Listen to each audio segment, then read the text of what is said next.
a minute, I've got a load of work in Manchester. We're at Rogue Studios. It's an exhibition called Connect 2.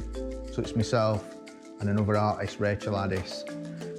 We've worked together quite a bit over years. Someone coming to our exhibition today, my show with Mick Murray, Connect 2, what I'd expect you to see is some big, bold, patterned, beautiful, colourful paintings on a large scale that have been inspired by nature.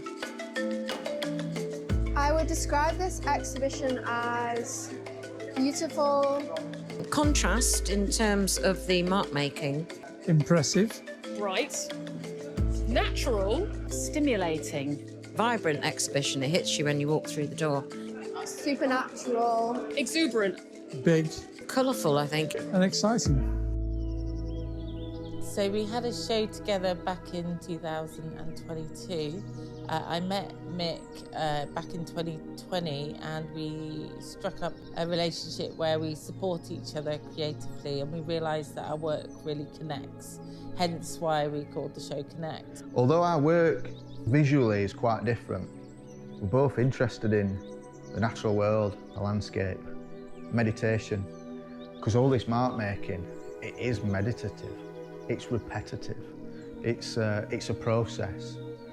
And we both like exploring those interests in the natural world through art, through painting. And there's lots of things such as meditation and our passion for nature and our obsession with materials and process that makes us as artists connect, and also our paintings connect. So within the show, we've kind of curated it, not necessarily for just our individual pieces of work to be put up, but for our actual paintings to connect with each other. We'll send each other's work over. What do you think to this? What do you think to that? The space here is brilliant. It's massive. It's huge. It's ginormous. It probably would feel really daunting to have an exhibition in this space if I only made tiny work, but both of us love making big paintings. When a big space like this comes up, like I've brought over 30 paintings, I probably only put 12, 13 of them in show. It's a great place to be in that, I think, where you can be really selective. I've got a lot of work on display. The work that you'll see is three parts, really. I've got my kind of abstract botanical work that's been created over the last 3 years, which originally started when I started painting in my sister's garden, who unfortunately is no longer with us. And a way of healing through her loss is I started painting in her garden from her plants. I've been commissioned to create some of that style of work on a really large scale for a client in Dubai. So it's kind of gone on a larger scale. We're lucky enough to have that painting with us today. Then there's kind of the other style of work that I've got on display is the landscape work, which has been inspired by my love of Asia and living in Asia. And they've got a kind of more of a narrative in those works.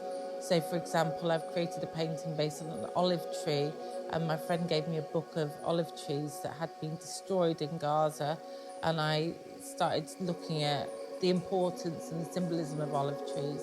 And I've also got some paintings inspired by the Silk Road, and I've been listening to loads of audiobooks about refugees' voyages from fleeing their countries such as Afghanistan and Pakistan, and I'm kind of really drawn to that really beautiful landscape. And I want the paintings to be beautiful and show that landscape, but also that kind of hidden narrative of actually people have to traipse through these landscapes. I've enjoyed being in the space today. This is impressive, very impressive. There is kind of overlapping and layers, and it feels multi-dimensional. I like the feeling of flow through some of the work. I like the depth, same as you. We're very familiar with Mick's work because it was in our gallery until last Saturday. But it's nice to see it in this context with Rachel's. And I do think it makes a very, very interesting and explosive exhibition. Explosive? Yeah. The richness of the colours is really impactful. You can kind of dive into the substance, the material of the paintings, looking at them and be entranced by the colour. And that stimulates associations with nature, with growth, with life, with movement. Amazing and evocative space. It's an exciting space. Kudos to the pair of them. It's great. It's really, really good. They're both of them are fantastic painters. And to work on this scale, it takes a lot of courage, I think. When I'm doing my drawings and my paintings, I'm reliving it. I'm having that quiet reflection on the woods that I were in. Sometimes I'm in polytunnel. I'm painting a few lines, I'm pulling up some weeds, painting a few lines, nibbling a bit of lettuce, painting a few lines. Oh, I'll go and water this or check on that. I don't know what it is, but it just feels good. It feels good. The energy in my work is actually the energy of the mark within the paintings. When I'm painting, it goes in stages. The first stage is the expressive, kind of messy stage, and I often go and work outside in the gardens here at Rogue, and I use spray paint. Sometimes I pour paint on, and that's a kind of really releasing stage. It's like really energetic and lots of movement involved. And then I bring the paintings into the studio and I start applying layers of paint. It starts to become calmer. I come in and start mark making, and that can be meditative, but it's also quite compulsive, quite obsessive. Once the layers start, I often find myself at like 1, 2 in the morning painting dots. Because what else do you do with your lives? It takes you into a new headspace. The act of painting is physical and psychological. It's a solitary experience. These paintings take months, hours and hours, and I'm literally just sat there painting dots or lines and things. So, and it does take you to a new dimension. I really enjoyed, we got all the work out, and the first thing I did was just put work in all the places that a painting would go in the room. And that's where I really enjoy the curation part of it, because you start to think about what paintings are talking to each other, what conversations are going on here. Because it's really easy to be like, well, that's a green one and that's a green one. But actually what happens is the room starts becoming segments and everything becomes separate. And especially with this show, it is about connectedness, the connectedness of the natural world. You know, we're not separate from nature. Why should these paintings be separated? So then we started looking at, we don't need 3 green paintings in a row. Nature doesn't seem to go like that. Everything kind of grows together. I talk about it in my work with this symbiotic relationship between things. Putting the work out where it's not separated off in terms of colour or size, but actually like what conversations are going on. Since I first met Mick, which was over 6 years ago now, it's really good to see how both our practices evolved. This creative journey has just taken me to new places. I ended up quitting my full-time job.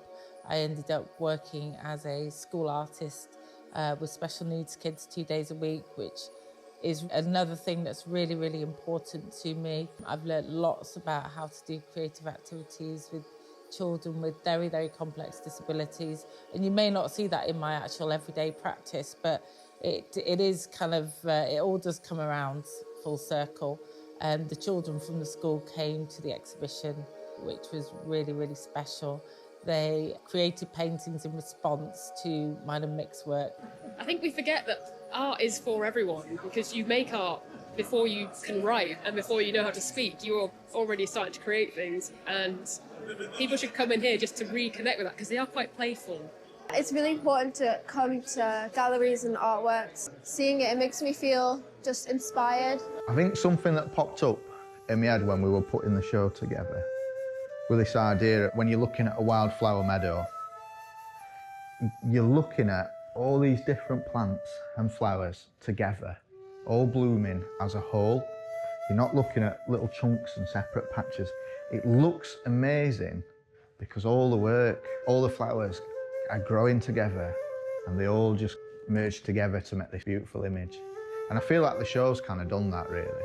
It's not all cut off into chunks, green here and red there. Everything's all mixed in, but just in this organic, natural way.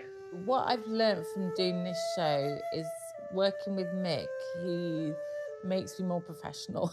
So not necessarily about the techniques of the painting, but it's actually about how you present an exhibition, how you curate an exhibition, how you actually work as a team and have the respect to appreciate each other's ideas and feelings without trampling over them. Come and see Rachel and Mickey's work because it's really beautiful. Don't we need beauty in the world just now? The space of the exhibition it's really nice just to walk around and look at the different offerings. The opportunity to lose yourself for an hour or two in something that has been created from human consciousness and love and commitment and intelligence put into these images. It's a wonderful experience to come into a space like this and be uplifted by such joyous work. I would say that you will gain something from coming here and looking at these paintings. You don't have to know anything about art to come and enjoy what you're seeing here. Because again, it ties back to nature. That's everywhere. You can't avoid it. So there's a beauty in that. I say definitely come and have a look. If you're artistic yourself, you'll be inspired. If you're looking to buy a painting, there's some beautiful paintings on show.